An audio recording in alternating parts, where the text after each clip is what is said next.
Hello, folks. Hello, folks. We are live. Welcome to a conversation with Zac Small, leader of the Fraternity of Excellence, and Dr. Philip Ovadia, leader of the Stronger Hearts Society. Gents, welcome to the show.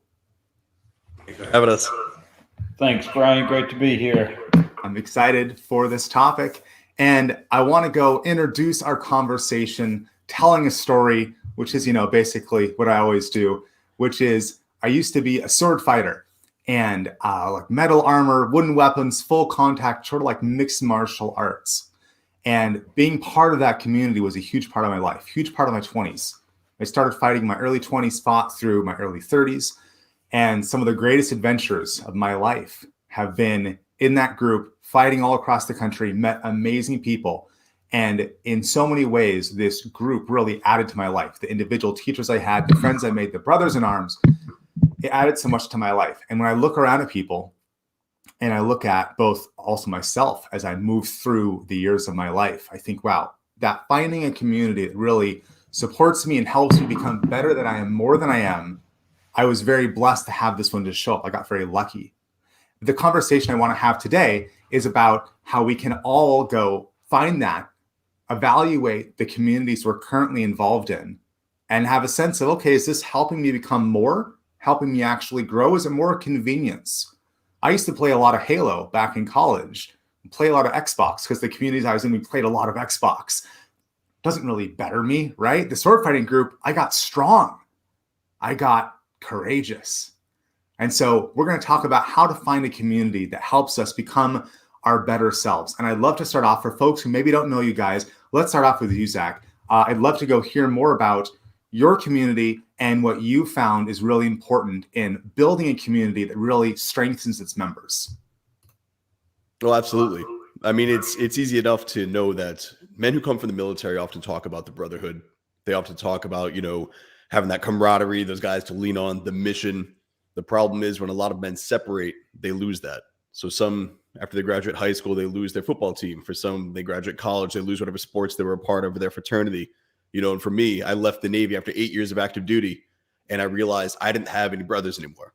The men that were there, they weren't super motivated. The guys I wanted to hang out with, they didn't really want to go out and do things. So I ended up building it myself. And I took the elements that I knew worked in the military, and that's how the Fraternity of Excellence was born. It's a long story short, but that's how it worked. So the Fraternity of Excellence, basically, you are only, we can say you can't outwork your worst habit. You're only held accountable to your weakest associate. They're only going to hold you to their highest standard. So if you have friends who enjoy talking about, hey, we drank so much last night. Oh, I puked. That was awesome. You're okay talking about that. If you have associates who are at a higher level, you don't talk about those things. And you don't do those things because you don't want to be the weakest link. So with FOE, we built a community that's raising that standard of men. And what's interesting, and as you've seen, there are men that are very far along the path. There are men who are just starting, and they're able to connect in a way that's going to elevate those who are just starting while improving those who are at the higher level, educate and guide those guys along. And in teaching, you learn a lot about yourself. So my community is just focused on excellence. It's on becoming your best man, not being perfect, but being better. When you talk about that, I think about how in the sword fighting group, there were things that I was good at and things that I was weak at. I think about Derek, who I've talked about on my show before, who when he showed up, he was a pretty junior fighter in our particular kind, but he had decades of teaching karate. And there was this few months period where I could smoke him, but it was very shortly that we were equals. And then not that long after that, Derek pushed himself hard. And there was some things where I could hold my own with him, like using a 9-foot pike. But, man, him with a dagger, I would just lose basically 10 out of 10 times because he'd show like, okay, this is the standard. You're not meeting that standard. And it didn't feel good, but it was also like, okay, well, I can look at Derek fight and go, okay, I'm not that. If I want to be that, I got to work harder. That was not comfortable. It was a pretty incredible part of that community. So Phil, I'd love to ask you that same question. For what do you help people do in your community, and what is the transformation that you're taking people down? Yeah, so, to kind of build off of what Zac was talking about, if you only or passively part of the community that happens to be around you, geographically, let's say, then you're going to largely get the same results as that community around you. And what I have seen as a heart surgeon is that the vast majority of people are not healthy and are not doing what they need to do to protect their health and protect their heart health. So I launched the Stronger Heart Society to help the people that want to take an active role in managing their health. They don't want to take the results that are just around them, which is that 88% of the adults in the United States today are not metabolically healthy. And so the people who come and join the Stronger Heart Society, you're going to get the tools that you need to ensure that you don't end up on my operating table as one of the majority of people who end up with heart disease in this country. So, question for both of you. Why is it that we put up with good enough? And I'm not saying other people, I'm saying me, right? I'm saying I put up with good enough. Even today in my workout, I put up with good enough in how much I ate this morning. I put up with good enough in all these places. Why is it that we settle? I think it's largely a matter of not even realizing what's possible. When you look all around you and you see the results that everyone is getting, what the average is, a lot of people are limited by that, and they come to believe that that is the best that you can do. But for the people who don't want to accept that answer, that that is the best that they can do, then I think actively seeking out communities that are getting better results is the answer. You're reminding me of when I came down off Mount Rainier the first time. It's a 14,000-foot mountain. It's about a 2-mile vertical climb to the top. And when I got back down, I couldn't walk for a couple of weeks because my body was just toasted from extreme exertion. But one of the realizations after I got back down and as I could slowly learn how to walk again was, okay, if I'm actually capable of that, which was vastly harder than I thought it would be, then what the hell have I been doing my entire life? Because nothing I've done today was remotely as difficult as Mount Rainier. It was 2 or 3 times harder than I thought it would be. And I thought it would be the hardest time of my life. So what was I doing? I was just slacking off. But of course, I lost that feeling, right? I felt it coming down from the mountain of, I am so much better than I am. And this last summer, I did 75 hard. 75 days, 2 45-minute workouts every day, rode over 300 kilometers, walked over 150 miles, no rest days. At the end of that, I thought, oh, okay, I'm exhausted, but this is who I am. And then don't you dare ask me how many hours of workouts I've done in the last 7 days. Because I did not climb Mount Rainier. I did not do 75 days in a row. What do you think, Zach? What's the psychology of why we settle? It's interesting as Philip was talking, it really stands out to me that the muscle between the ears is something that's not given enough credit. What's happening in your mind? Every single war that has ever been fought started in the mind of a man. So you decide what you're going to do. If that's greatness, mentally, you've got to say, all right, I'm going to start doing this thing to chase that goal. Some people accidentally find their way to those large, to the top of Mount Rainier. Some people, that is their goal. They've been planning for it, preparing for it their whole life. It started in the mind, though. And the mind is tricky because it can tell you good enough is good enough. There are a lot of people who've come to me, well, I'm not as bad as that person. Yeah, but is the goal to not be the bottom? Because if you're at the top, you're just in the 90%, well, you're above 10%. You're not them. You have somebody you could look down on, but that's not the goal. And inside the Fraternity of Excellence, I've realized that a lot of men are realizing what is possible. And this goes back to the point that you both have already made. When you can see what you can do, it's so much more than what you've been given permission to do up to this point. And we get a lot of ads. We get a lot of marketing. There's surgical precision that's put into marketing companies and the advertisements they run, the noises that they use on our apps from everywhere. You're being hit with this different type of ad and marketing. They're telling you that you're good enough. They are filling your brain where everything starts with, why do you want more? You're good. Be comfortable. Get that nice phone. Order the food. Relax. It's okay. And then it's not until you're hitting that point of dissatisfaction in life. You're like, I'm just not happy. Like, there's something wrong. I've had all the things that I'm supposed to have to be happy, but I'm not. What's the balance? What's the balance of not being satisfied with good enough, but also not being constantly dissatisfied.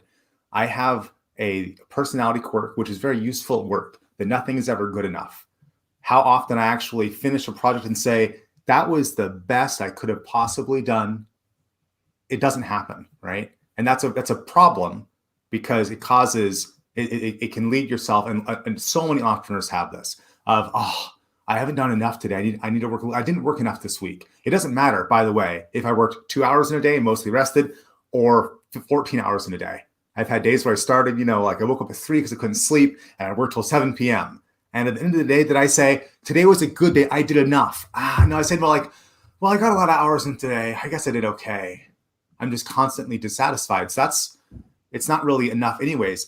I feel like identifying what good is, what excellence is, that's this thing that is hard. And that's why I'm really curious for both of you, because you both have these standards where you can talk about, well, actually, this is good over here, from different arenas, right? The medical arena, where we actually know that good looks like not having a heart attack.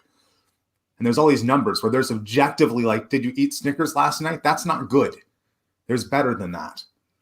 So I guess I want to hear some about, what are some of the behaviors or the ways we say this is good inside each of your communities, where you can say this right here is a good behavior, and we're all going to do our best to live up to that standard, even if we know we're going to fail. Zac, why don't you start off with that one? So one of the things that you have to look at is, what do you want? Because my good isn't your good. It never will be. But there are objective goods. Carrying around 50 pounds of fat is not good. We can all agree to that. From the heart health standpoint to the attractiveness and everything in between.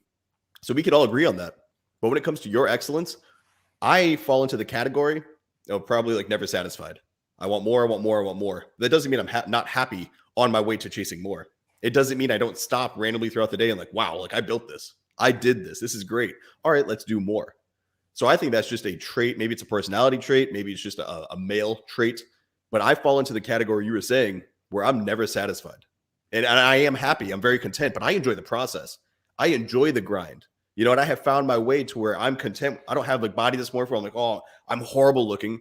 That doesn't mean I don't want to get better though. And so when I work with these men, you start out on a baseline. Where are you objectively failing? And as they address each of those and they work their way up, now where do you want to pursue greatness? Where do you want to pursue like very exceptional performance? Be that with your relationship with your wife, your children, your profession, your finances. There's no end to there. You choose. And inside FOE, it's everything. You have men literally working on every aspect of what it is to be a man who's excellent at that thing. And that is where I find, excellence to fall. It's to the man. You hit those foundational elements. If you can hit those and just make yourself like, all right, objectively, you're doing very well. You've got your body locked in. You're not a bodybuilder, but your body's locked in. Your relationships are locked in. You're not, debt collectors aren't at your door. All right, now that you've got that fixed, where do you want to go? And that's when you open up to the man. It's going to be unique to each man. I love that. And it's interesting that at the start of this year, 2021, I could do approximately 0 to 1 pull-ups because I neglected that part of my physicality. What did I need it? I'm a mountain climber. I can shoot rifles decently. I can do all these things I want to do. I once bicycled 104 miles in a day. So what do I care about this one thing? And then talking with some guys about this, it became evident that that's a really dumb way to look at things. That this basic thing of pull-ups, not that you need to be a heroic top 1%, but if you're in the bottom 50% and you're not physically disabled from some injury or something, there's really no reason to be in the bottom 50% of how you eat, how much you can lift, push-ups, any of that stuff, except for just laziness and not really having those examples. So Phil, to you, talk to us about what good looks like. What are the standards and how do we get to those standards within your group? Yeah. So as you said, in health, we have pretty good metrics that we can use. I can look at someone's blood work and determine if they are at high risk for a heart attack or they're not at high risk for a heart attack. And so that gives us maybe a more, objective goal. But the other thing that I always work with people on is realizing, where you've come from and the progress you made. You might not be where you want to be quite yet, but look where you started. For me, I look back at 5 years ago when I was morbidly obese and I was pre-diabetic, and I have made a lot of progress since then. I'm not where I, ultimately want to be, and I'm always trying to get better.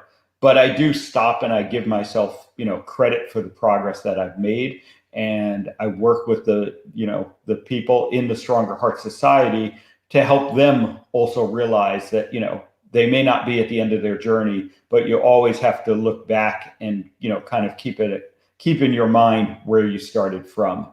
And then there's always room to keep improving. And, as Zac was alluding to, you work on one area and you get, pretty good there. And then maybe it's time to go focus on another area, but you can always go back to that first area and say, okay, now I can get even better. So let's talk about how you choose who specifically to look up to. I had my story of Derek in the sword fighting group where for this one thing, dagger fighting, there's this one guy that I can look at and say, he has it together. I'm going to go copy him as best I can. I never, spoiler alert, I never became a better fighter than Derek. I was better than him at like 2 things out of the 10 things that we did, but he was just a better fighter. So I never lived up to him, right? But because I saw him as a peer, I thought I want to go become more like him. I want to hear about, because each of you guys, you have your groups, you have people who are really good at this or really good at that. How do you help people identify what is it of all the things? Like in my case, I told you pull-ups was the one place of all the things. Like it wasn't sprinting, it wasn't how far I can bicycle, and it certainly wasn't mountain climbing, the thing that I was already comfortably in the top guide level, not professional level, but serious amateur level in. How do you help people find, and Zac, in your case, you said you help guys with everything. So of everything, how do you help them find what they're focused on? And Phil, in your case, heart health and getting a stronger heart is a huge topic. It affects everything from movement to diet to your social relations to the kind of house you live in, where you live, everything. How do we find out what to start with if we want to go and become the better version of ourselves? Zac, let's start with you. So I'm fortunate in the sense that people are coming to me. So I will throw a tweet out there every now and then, hey, check out FOE, but I'm not really marketing anything like that. Like I work within my group, and just word of mouth is how we're growing. So a lot of people that are coming to us with an issue. So that's where they start. Something drove them to us. Hey, my marriage isn't where I want it to be. My relationship with my children isn't where I want it to be, etc.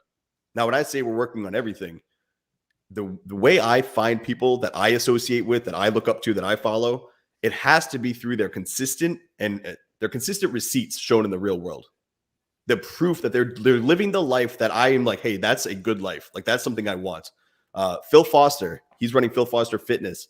He has a physique and a training method. That dude is strong. He is lean. He's just a good family man. That's somebody I look up to. But that came after years of basically watching him, putting in the reps.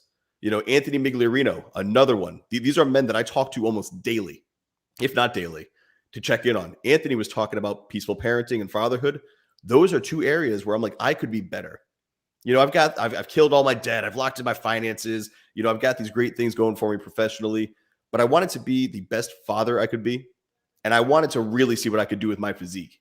So I would seek those men out because I saw what they could do, what they were doing, not what they were talking about through their tweets, but the real world receipts they were showing through photos, videos, and just consistency year after year. And I aligned with them. So when guys come into FOE with their problem, we address that head on, but then we point to men, and every single man in there has to show real world receipts. Hey, check this guy out. If you want to get better over there, this man is living it. Go see him. I do not recommend anybody, and I do not trust fully anybody I've not met in person. And I've met Phil in person, so I can vouch for him on this panel right now. But if I have not met you, or a friend of mine has not met you in person, there's always that wall of reservation, because on the internet, there's a lot of heroes who've never swung a sword. There's a lot of heroes who've never slayed a dragon. Yeah, there's a lot of people pretending. So you said some important things there. One was the how to judge examples, to look at, are they actually doing the thing? And it's a little bit easier with some, well, are you actually strong? Can you lift a certain amount? But to look for what is the actual example. We get lost in the fantasy world. And this happens with entrepreneurs all the time, which is the audience that I serve, where we say, oh, well, so-and-so has done this thing, so I'm just going to go copy what I see them doing. but we are end up looking at what is the outside of what we can see. We don't see all the inner work that they did. And if they don't offer one-on-one coaching, we're sort of guessing like, well, how does Stu McLaren build this amazing business that he built? I'm going to go copy him as best I can. That doesn't really work necessarily, because you got to see what did he actually do. I'm part of Podcasters Paradise, which is John Lee Dumas's group. He's the Entrepreneur on Fire guy, over 3,000 episodes, most prolific podcaster in the world, that as far as I know. And so inside his group, you pay him and he occasionally answers questions, right? And he gives you the inside view, and he gives him feedback.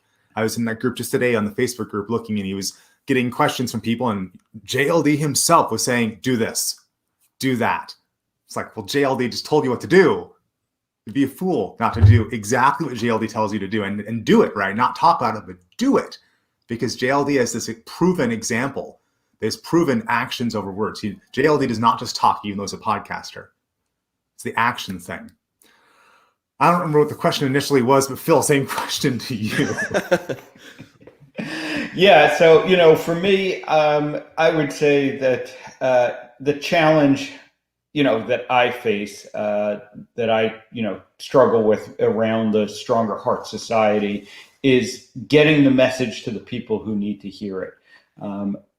Heart disease is the number one killer in the United States and worldwide. The reality is that every person is at risk for heart disease, or, maybe already developed heart disease. And what I am trying to do is get some different ideas out there. I don't like the messaging that's coming from the healthcare community at large, which is that there isn't a whole lot you can do about heart disease. The advice that comes out on a day-to-day basis, the dietary guidelines, and the just take your medication, isn't getting the results that I think are good enough for our society as a whole and all the individuals. So I'm looking for those individuals who aren't happy with those outcomes and want to make a better path for themselves, want to take that active role in optimizing their health, preventing heart disease, and, as I said, just kind of making themselves better every day. And that's what I'm looking to, that's what my community is built around.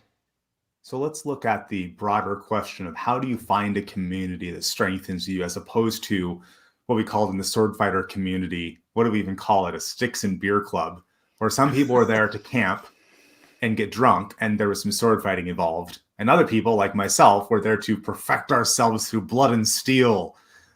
And yeah, I hung out with the people who were camping and getting drunk because that's what they were doing, but I was there for a purpose, right? How do you recommend guys and women, if they say, I want to go find a community, and I'm looking around at the communities I'm involved in, and they're not saying things like actions, not words. And they're not saying things like, here's the best of us, let's go learn from them about what they're demonstrably better at. Like, Phil, part of your story is you were obese, even as you were an official doctor, whatever, you were obese, and then you got rid of the weight. Okay, so obviously, if someone's obese and they want to get rid of the weight, they could say, well, here's this guy who did this thing. There we go. And Zac, you're talking about your buddy Phil. You're Phil, who is the same story, right? Like, change the physiology. They just got really strong, the demonstrable thing.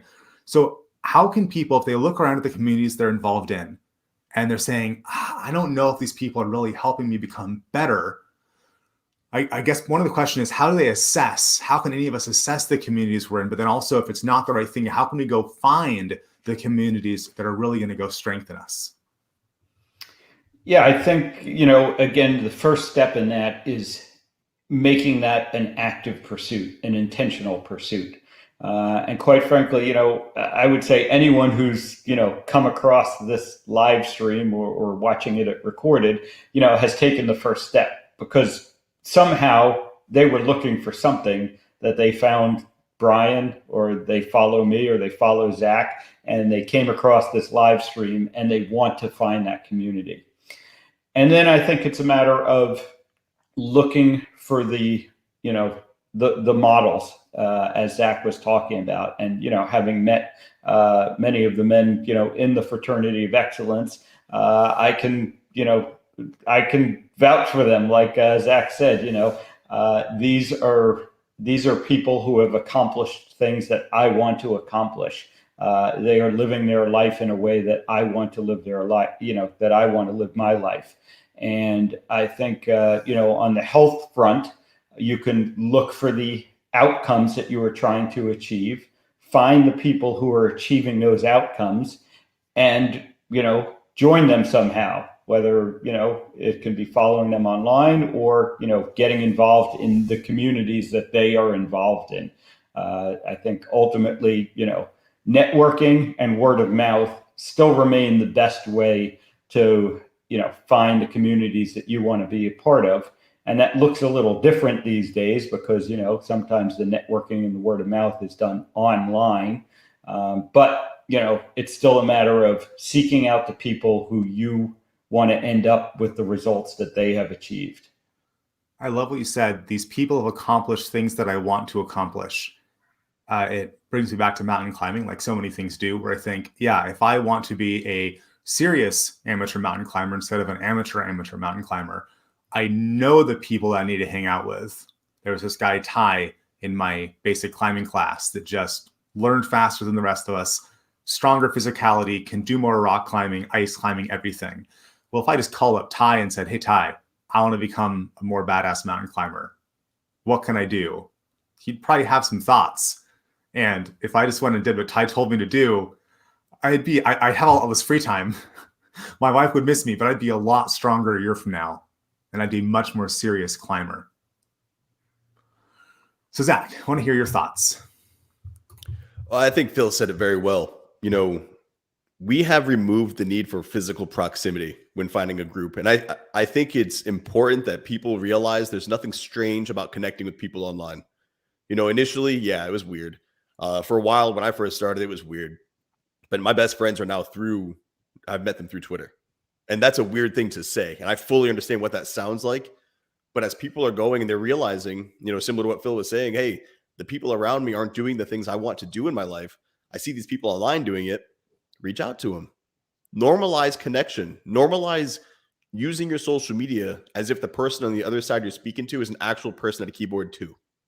And hey, I saw your stuff, Brian. I really like it. I'm interested in improving my podcast. Like, is there a group you're a part of, or do you have any advice for me to get started?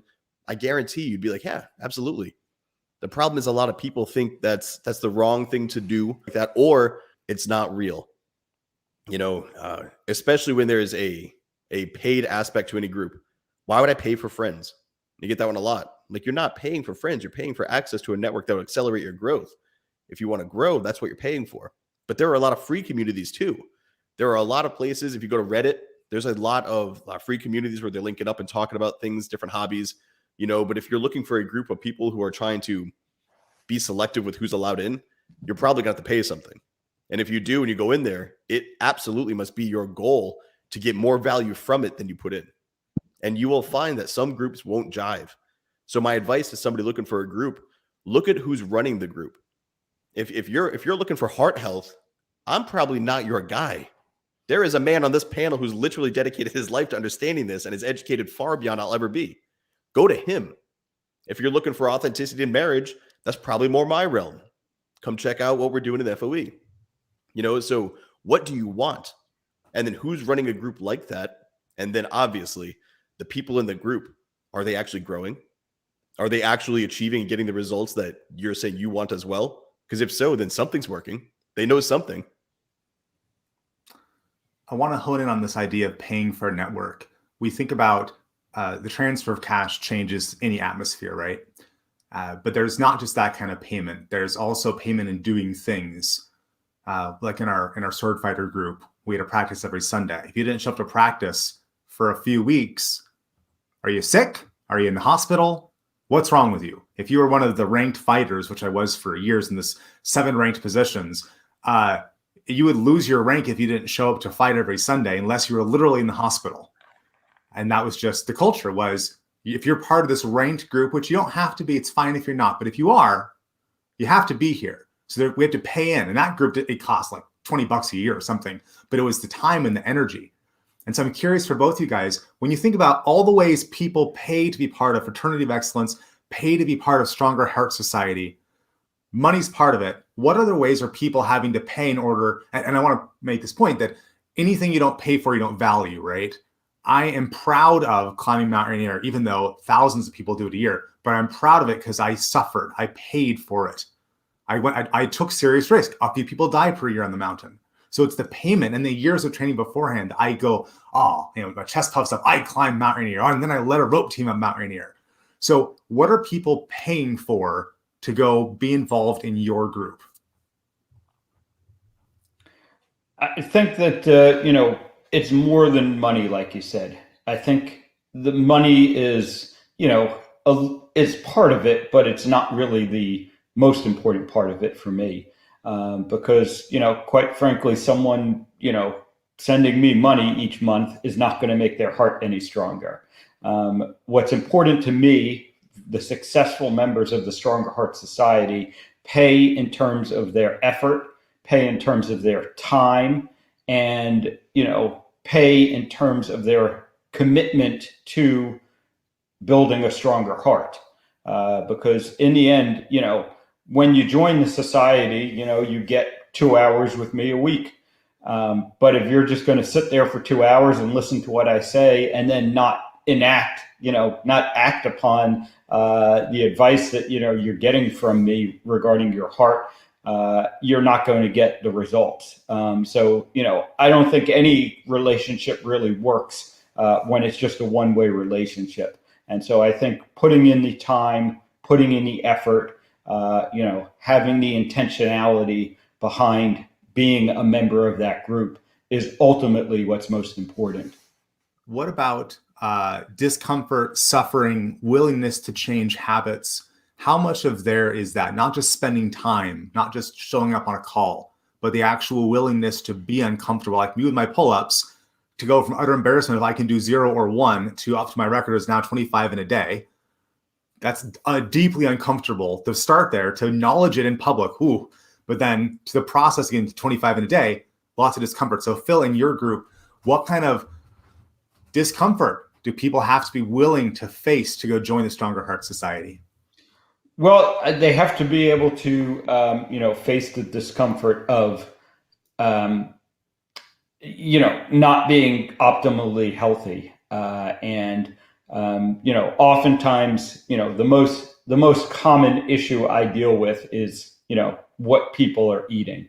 And, oftentimes when they come to the group, the food that they are eating is not supportive of their heart health and not supportive of their overall health. And it can be very uncomfortable for people to change what they're eating. But one of the things that I help them to realize is the effects of what they're eating on their ultimate health outcomes.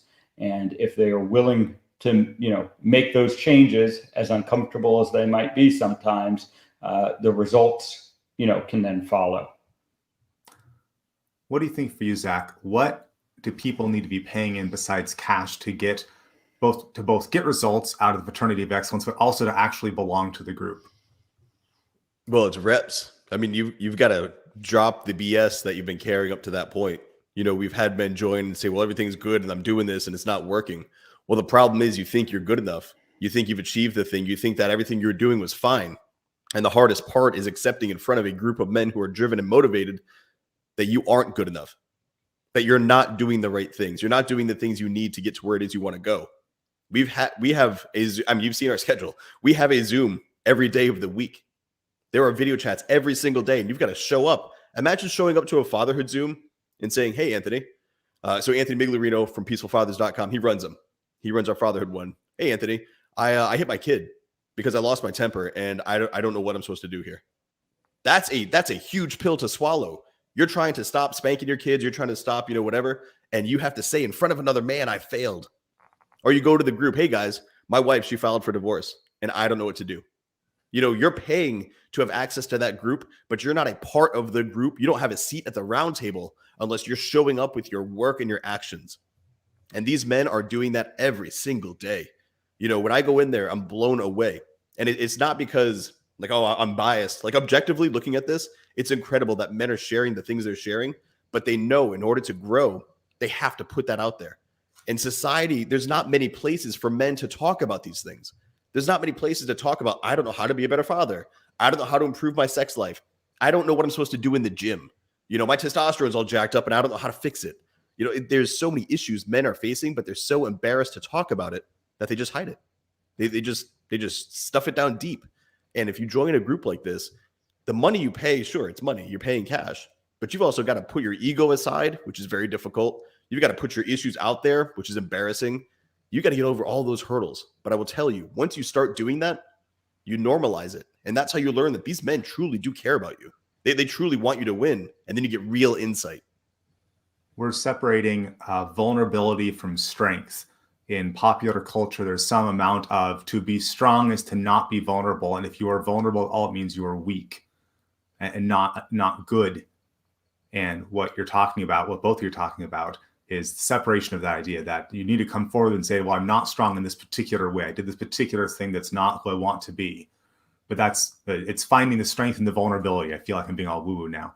But that idea, but you're practicing it, right? Of saying, okay, so in Phil's case, so someone comes to you and say, well, I ate this thing I didn't really want to eat. And then now I'm pretty sure that I've jacked up my blood glucose. What am I going to do to fix this? Or, I have a couple drinks each night, but it's important to me for all these reasons. What should I do and why should I make something? But you have to first say, well, here, you first have to look at what is real. What is real? In my membership, the Redbeard Accelerator, I work with business owners, and a lot of what we do is we look at your statistics and we look at your analytics and we say, well, what's actually happening?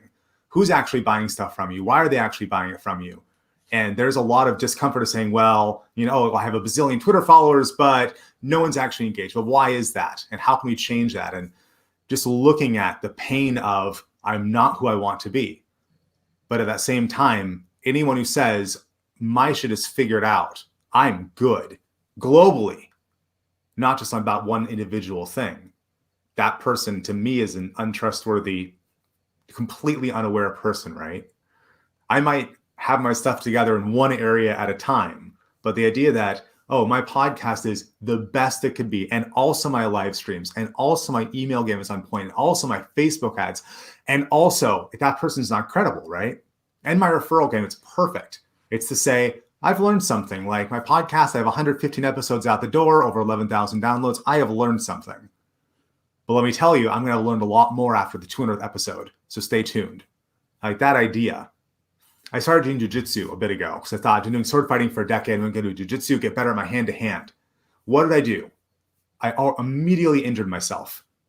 And did I do it by doing some crazy grappling? No. I did it on the warm-up because I had an old sword fighting injury. And we started off the fundamentals basic class. And I thought, we're just rolling on some mats. And so I went at the speed that the teacher gave us, hurt my shoulder. I think I went back a second time because I'm too dumb to stop. And I ended up realizing I've activated this old sword fighter injury.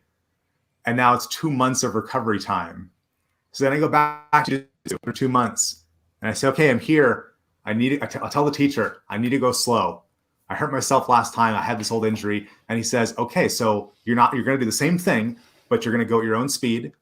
Here's a senior student who's supervising me now, doing the most basic forward roll slowly to try to avoid my stupid self hurting myself again at the beginning. Because the decade of sword fighting, it doesn't matter, right? I know all this stuff that does not matter. And I have to learn how to fall to the ground. But not willing to say that, the answer is I'm going to keep on hurting myself. Or I'm not going to go. It's too much work. I don't want to. So it's that looking at yourself that is it's the foundation, right, of being open. Apparently on all my podcasts and live streams, I just tell embarrassing stories about myself. No, that's good, man. There's so many lessons in that. I was just thinking about how many men, we've come across that they don't even realize what they're doing wrong, because they're motivated. They're like you, like they've got that drive. I'm going to go. You're like, hey man, do it. I 100% support the fire, but maybe try it like that, And that's the common thing in sword fighting is the new person shows up and there's the most basic shot's called a flat snap, where you're taking your stick that's a pretend sword and you're whacking somebody in the head. And there's a right way to do it. And there's about 50 wrong ways to do it. And many of those 50 wrong ways involve hurting your elbow. And so when you get new people for the first year or so, we're tilting their elbow up, tilting it down, saying, no, pull it back here, and just maneuvering their bodies a little bit till they can feel it and they're doing it right. But it's so funny because you're there, a senior fighter. You've been in the club for 8 years. Oh, you're holy terror all around the country. You're known. And then a new fighter shows up, and what do? You got to go, well, actually, instead of doing what you're doing, which is going to lead you to hurt your elbow eventually, consider if you move your elbow this direction, tilt your hip back. Oh, there you go. Now, can you feel the difference as they're hitting a tree? Because it turns out the farther you get along that path, there's no there, right? It's, well, okay. And then you yourself have to learn how to breathe. That was the killer in jiu-jitsu. I spent a decade of learning how to breathe in sword fighting. And they tell you when you first start off, learning to breathe is one of the hardest things. It's going to take you years. And I think, I can breathe. I climb mountains. I'm fine. Turns out they're right, shockingly. I get to jiu-jitsu. What does the teacher say in class? Breathe. I'm thinking, but that's what I would tell the newbies. I'm not a newbie. There I am in my white belt and my new clean uniform. I'm not a newbie. Show me some respect. Oh, the pride. The pride. It's a real thing. Yeah. Yeah, and it's amazing how that theme, marches, across, whether Brian's trying to help someone with their business, Zac is trying to help, men be better men. And, I'm trying to help people, heal their hearts or prevent damage to their heart. And that same theme is there because I get the people, who come to me and they say, well, I've been doing everything. I've been eating the low-fat diet and the U.S. dietary guidelines, and I've been taking all the medications, that my doctor has recommended. And I say, well, but those are the people that I end up operating on all the time.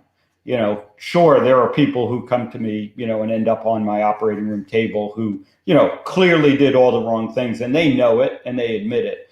But most of the people who end up on my operating table are people who have been following all the mainstream advice and, thinking that they are doing the right things. And unfortunately, they're not seeking out the best information and they're not getting the best information. They've just passively accepted, what's out there in the community.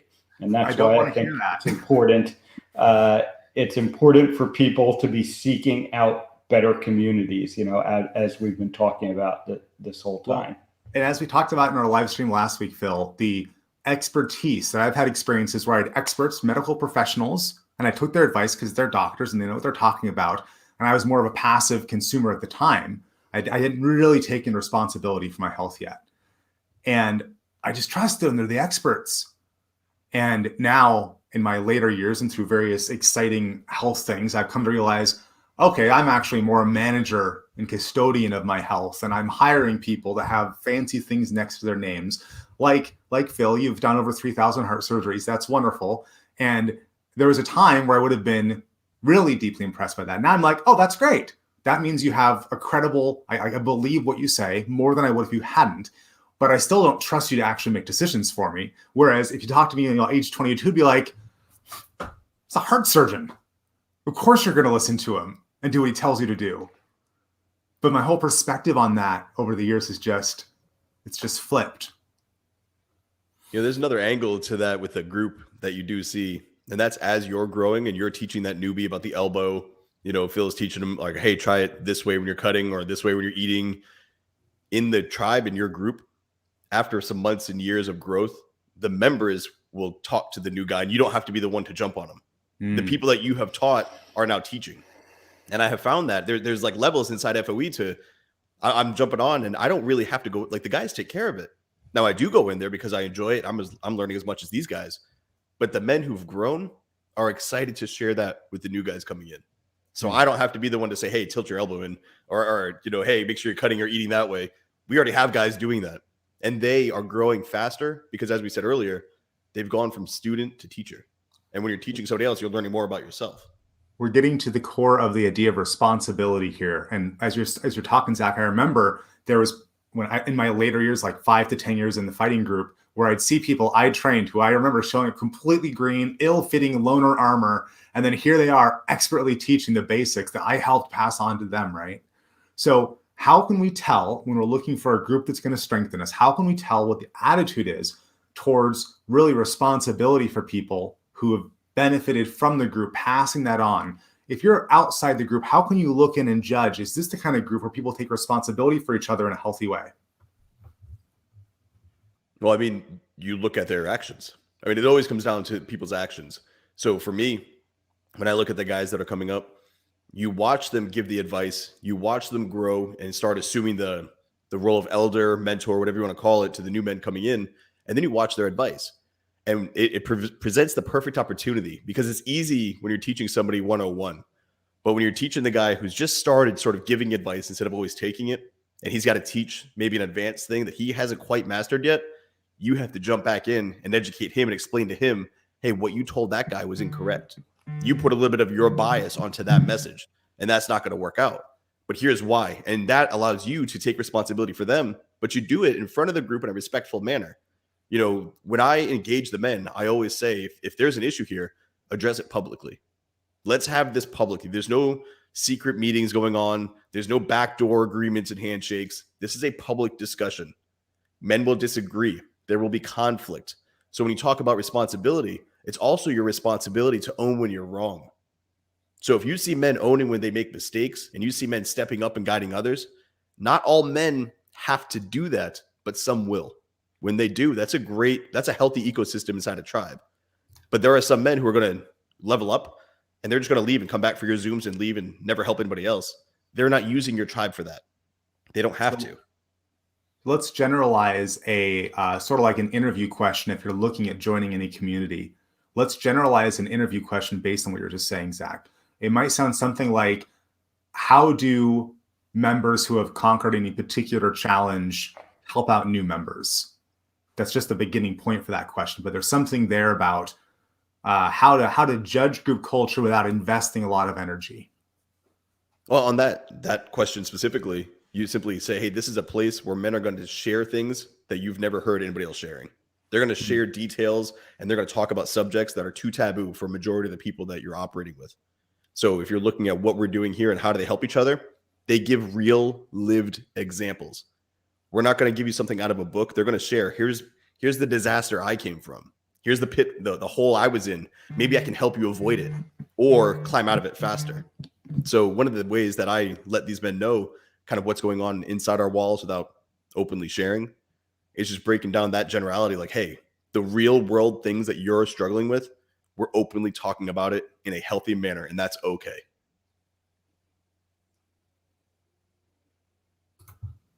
Here's the disaster I was in. Here's how to overcome it. Lived through experience. Yeah, the specific thing. And Phil, same question to you. Does that phrase resonate for what you're doing with Stronger Hearts? I think it does. You know, with the with I guess the you know, from my perspective, I'm hoping to get to people before they get to that disaster and to help them head that off. But you know, I think largely the same goes on within my group. You know, the people talk about where they started and the progress that has been made, you know, while they're in the group. And I hope that, you know, comes through to the new people who are coming in the group all the time. And, you know, whether it's my, you know, obviously my professional experience, you know, as a heart surgeon, you know, comes into play there and carries some weight there, because I can say, you know, this is what I've seen in the people who, you know, end up on my operating table. And this is what's different about about what we're discussing now. And that's how it's going to help you avoid that fate. But I do also have, you know, people in the group who are in the midst of heart disease. You know, they have heart disease, and now they're looking for a different way to deal with that. And I think that is very valuable as well. And ultimately, you know, it's about the improvement that everyone is making within the group and as a group. Love that answer. Let's wrap up, guys, with I want to hear the 1 minute pitch from each of you for your group, so people can hear about what is a group that's targeted on helping the members become better at whatever they're doing. Give us the pitch. Phil, why don't you go ahead and go first? Give us the 1 minute version of who Stronger Hearts is for and how to go, like what the process is for joining you. Go for it. Yeah, so Stronger Hearts is for anyone who is struggling with heart disease or concerned, you know, that they are at high risk for developing heart disease. And the sign-up process is very easy. Go to strongerhearts.co and, see what we're about, and you can sign up there. For more information, about the things that I talk about, within the group, the sort of philosophy behind the group, you can certainly follow me on Twitter at iFixHearts. And my new book that's coming out in a couple of weeks, Stay Off My Operating Table, has all the information in it as well. Love it. Thank you, Phil. Zac, take a minute. Tell us, who is Fraternity of Excellence for? How do we sign up? What's the joining process look like? So the Fraternity of Excellence is for men. It's for all men looking to be better. I was thinking about it while Phil was talking for my elevator pitch. It's just a solid group of men looking to be better. That's what it comes down to. I mean, every single day, they're getting better with their finances. They're getting better with their families. We've had people get married. We've had men get divorced while in FOE and they get remarried while in FOE, and they're thriving right now. I mean, men climbing out of debt, men climbing out of obesity, men who could have ended up on Phil's table, not ending up on Phil's table. Like, these great things are happening, and it's just because men are coming together and talking about it. And the cool thing is, we're not just an online community. These men are meeting up literally weekly. Every single week across the globe, there are different people dropping photos with other men. Hey, we got dinner here. We met up there. We went whitewater rafting. There is an event here in North Carolina where the families came together. It's not some He-Man, let's go in the woods and drink whiskey. Like, no, this is about real life and real growth and real world results from real men. So if you go to fraternityofexcellence.com, you can find all the information there. It's just clicking signing up. There are a few options, but it's for men who are looking to do work. And if that's not you, it's probably not for you. So I just want to make sure that disclaimer is put out there, that we've had to kick quite a few men out for not doing the work. It's not a place to hang out. It's not a private Twitter. It's the Fraternity of Excellence. The men are there. They're welcoming, but they expect you to do work if you join. Wonderful. And I have one last story to share, actually two last stories to share. My grandfather died of a heart attack at age 52, walking back from the 18th hole of golf, never got to know him. And of course, he had all kinds of communities he was in, but I wonder what it would have been like if, and this was a fair while ago, mind you, but if something like the Stronger Heart Society existed where he was in a place where he could get more information, could I have known my grandfather? I don't know. What information does Phil have that if only my grandpa would be able to hear it, what would that have done? I don't know. And then in an earlier life, I got divorced, and that was really hard. And I wonder, and I had all kinds of friends supporting in all kinds of ways. And I wonder if, Zac, if the level of really cohesion around in your group of supporting people and helping them grasp, like, what happened? What do you do next? How do you learn how to eat food again? All that kind of stuff. It's a pretty hellacious process, at least in my case. And I have no idea what it would have been like to have that kind of tight-knit thing. I don't know. It would have been a different life, I guess. But that having the groups around that strengthen the individuals and help them grow, it's this very present thing for me as I look at places in my life where that can make such a huge thing. So thank you both so much for being on this call. So we have Fraternity of Excellence, strongerhearts.co are the two places to go. And go ahead, follow both these guys. Zac, what is your Twitter handle? At Zac Small _ ZAC Small _. Fantastic. And Phil, what is your Twitter handle? I'm at iFixHearts. Fantastic. I'm at Redbeard Brian, and we'll see you all on the next live stream.